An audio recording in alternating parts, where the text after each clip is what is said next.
Harri lurraken zen, gure aurkezpena beti zenan,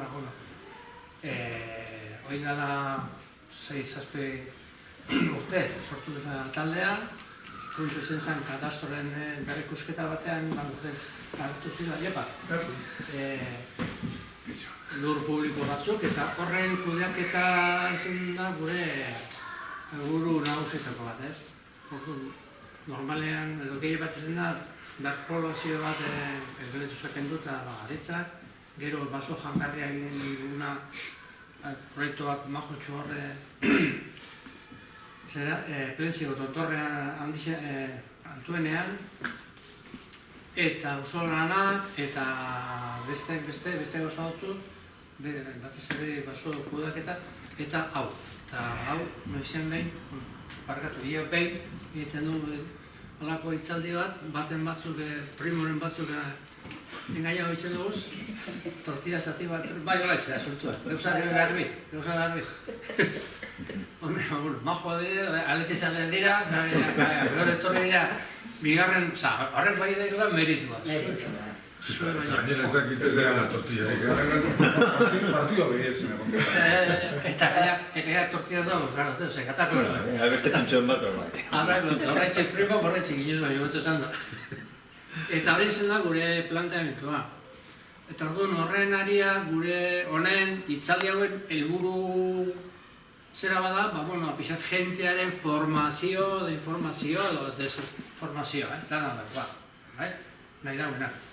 Normalean gure jente kopura hola pixa bat ezen da, hogei inguruan, hasieratik beti esatekin duen, no gure amor de triunfo. Eta hori da, gero, zuek aurkestea, fuera parte aletizaleak eta primo pixak, lankideak izan dakoak, hori dentzeko honore bada, eta majoak izatez, majoa dire, eta, alako mundu honetan, nahiko aspaldian, eta murroilduta, ez? Eta esan, ezik eta parkatu eskuntza kontuan, ez? Inguru ezikuntza. Gaurko gaia, nahiko pixka bat izalik igual abstrakto, baina era berean abstrakto zein praktiko eta pragmatikoa. Orduan, gure idea da hau egitea ari bat. Osa, que igual hay un segundo capítulo. Baina, ez dakit, da pixkat kontsumo, horren pixkat helburu nagusietako bat, ez? Azkenean, de crecimiento, ez? El crecimiento sostenible, se dice, ez? Ez egin spoiler. Hori da, bale. Hori, paso baina. Bale, eta eskerrik asko. Eskerrik asko konbidapenagatik, jakina, eta eskerrik asko zuei olako arratsalde batean, eta olako izenburuarekin, hona etortzea, Ostra, zer esan nahi du. Erakargarria da, desazkutnia. Bueno, hori da kontua, desazkuntearen orduari buruz hitz egingo du, ia heldu den, edo ez del heldu, edo zer den hori, ezta? Bueno, bera Ritxi, ni Jose Manu, gatoz Euskalguneko sozialistatik, gero azalduko dugu pixka bat zer den, eta, ingelesa menperatzen duzuenok daukazu, ezta? Munduko bizimodurik altuena, eta zein da, Amerikan estiloa, ezta? Amerikan modua, bai? Bueno, abere honek nora eramaten gaitu? Ostras! No, ez da txeketu. Oporretara. Azken berzino ekarri ala ez, ja okertu zara eta... Hori plentzia da? Hori plentzia. Oporretako argazkia. Ezia berrobat ematute behar. Bueno, kontatuko izkizue.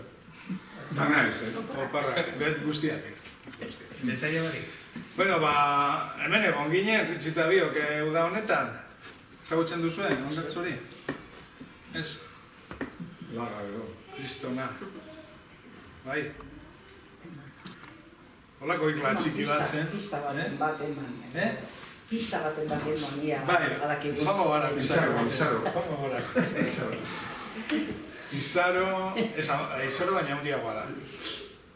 Ez altuagoa, baina bai handiagoa. Ba beno, zelako leku, Olako leku batean egon zabetik naiz? Ez, bai? No? Zanzibaren. Zanzibaren. Bai. Ze ondo. Bueno, ozen pensatzeko lekua. Bai? Venga, zer egiten genuen pensatzeaz gain, ba, hori, snorkel, bai?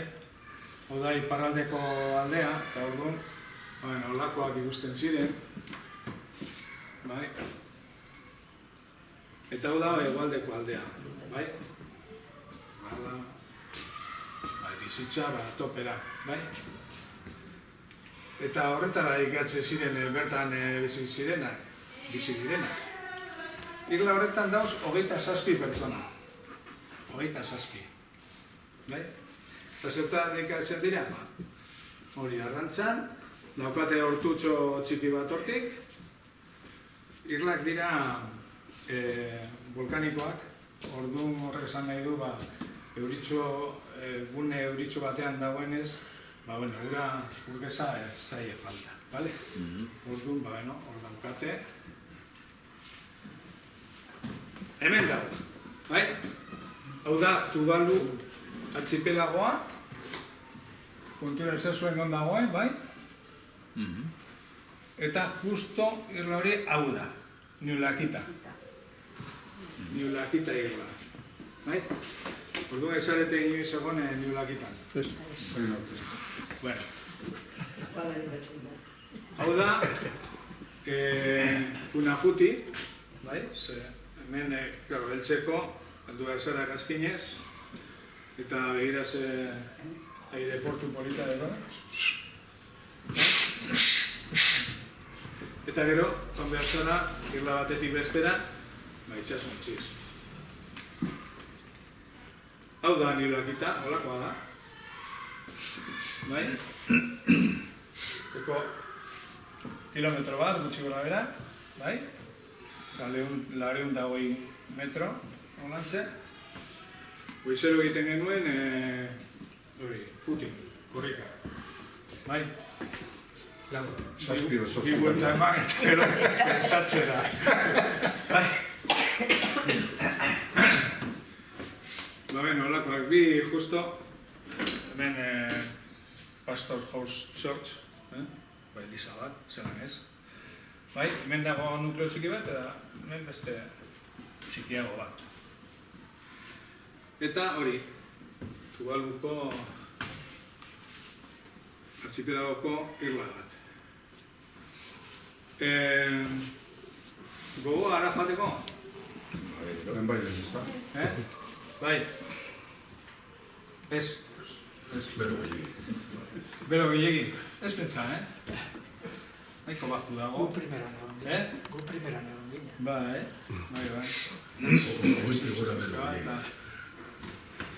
Gustatuko litzaizueke hemendik 10 urtera joatea? 10 urtetara? Ez. Beste plan batzuk dituzu. Egin da. Bueno, zein izan daiteke irla honek daukan arazoa? Itxasoren altura. Euria. Neurria. Oso txikia dela. Arazoa ze arazoa du. Bueno, gitxi bizi. Eta hori txarra da. Ez, baina da no. Bai, joateko eskuski baten. Zeran biziko den, hemen dagozen 27 pertsona, hemen dik 10 urte barru, zelan egongo dira, zelan pensatzen duzu egongo direla? Zarragoak. Itxasgoran ze altura dauka. Ze? Itxasgoran ze altura dauka. Ez dago, apenas. Ez dago larrearik esan dut. Ez dago apenas. Apenas nabarizteko. Altuera, 10 metro guztu. islaren altuera. Bueno, hemendik hori, 10 urte barru edo zelan egongo dira 27 biztanle horiek. Snorkel egiten. Snorkel egiten? Bai. Derribaz. Snorkela egiteko aukera gehiago edo gutxiago izango dute. Ez dute beste aukerarik izango. Ez dute beste aukerarik izango. Urpean egongo direlako. Urpean egongo direlako. Urpean egongo direlako, urpean zergatik ba. 4 metro. 4 metro, eta? 4 metro da egoko. 10 urtean, ez? Bueno. Edo truste. Zer zaten duzu, urmaia egongo dela. Zergatik egongo da. Ugarte ondoratu ere bai. Zergatik egongo da. Urmaia. Itxas gora dagoenean, ez da zeratzen. Nire nazegoen izeberg da horrek izotxak ikusten, baina badirudi.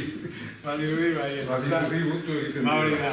Hori da, arazorik larriena honetan klima aldaketarekin, zor daitezken arazoak da urmaia, itxasoen urmaiak igotzea, eta orduan zera, bizitza zeharo aldatzea, ezta? Hala da, eta orain dela 3 urte, Tuvaluko gobernu buruak egin zuen, bakizu zer den COP26, horietan elkartzen dira gobernuek, esateko klima aldaketari buruz, zer nolako neurriak hartu behar diren. Horak egin zuen, bere adierazpena, bere herritik, Tuvalu irla batetik, eta ikusten duzuenez, adierazteko zeintzuk diren artxipelago horren arazoak. Eta ez bakarrik artxipelago honetakoak, baizik eta beste artxipelago eta irla batzuk arrisku horretan daude. Bale?